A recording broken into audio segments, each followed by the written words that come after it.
Hello, this is Chetan Nurula reporting for Cricket World, and for the final time from Sabina Park. This is day 5 of the second test match, which has ended in a draw between the West Indies and India, as a result of which India retained their 1-0 lead in this 4-match series. But a bit of historic day for West Indies cricket.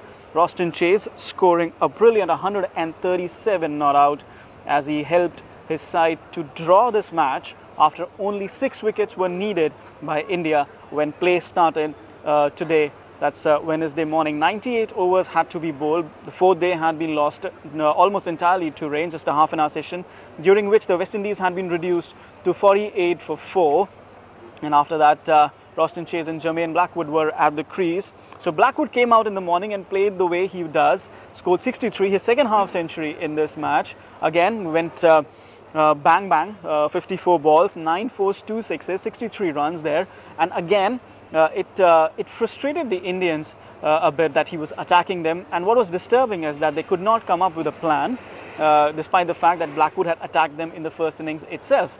So that allowed West Indies to build a partnership. Only the one wicket, that is Blackwood, fell before lunch. After lunch, in the leading up to tea, it was another brilliant partnership between Shane Dowrich, who scored 74, another half century. He had a half century in the previous match in Antigua as well. So that was his third test half century. Meanwhile, Roston Chase, 5 wickets in the first innings, his maiden test 5-wicket haul. And how does he celebrate that? He scores a maiden test 100.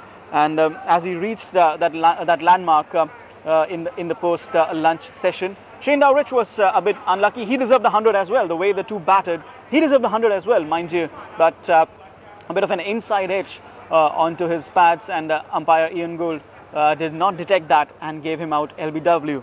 After that, another 64 runs from skipper Jason Holder, and they put on a healthy partnership in the post-tea session. Roston Chase batting the whole day and seeing his side through. This match drawn.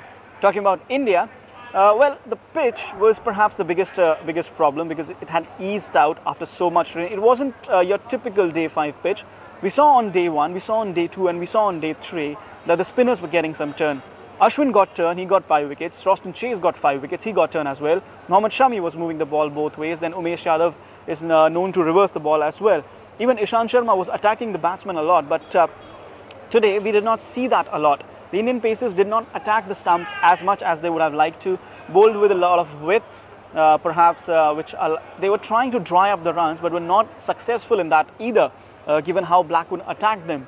Perhaps the biggest disappointment would be leg spinner Amit Mishra. He did not get the turn, did not get the control that he would have wanted, ideally on a day 5 track.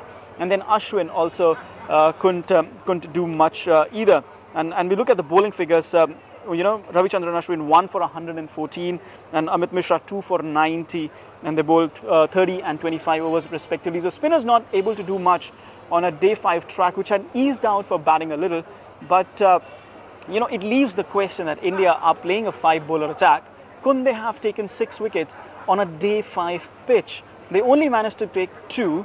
As a result, the play was called off. Both teams shook hands 35 minutes before the scheduled time of play, and West Indies would have got a lot of moral victory, would have got a moral victory from this draw. They would have been very pleased with themselves. They've made up a stand, and they stood up for themselves. They made a stand against India. Look, it's not going to be easy, and there is still a gulf between the two sides. If the 4th day hadn't been washed out, who knows what could have been the result of this test match, perhaps in India's favour.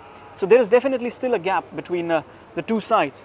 But the West Indies have made a stand, and it's now about consistency going into the 3rd test in St Lucia. Meanwhile, India will be thinking, what went wrong? My next stop is also St Lucia, and we'll do a small preview of the 3rd test once I have reached there. For the time being, this is goodbye from Jamaica.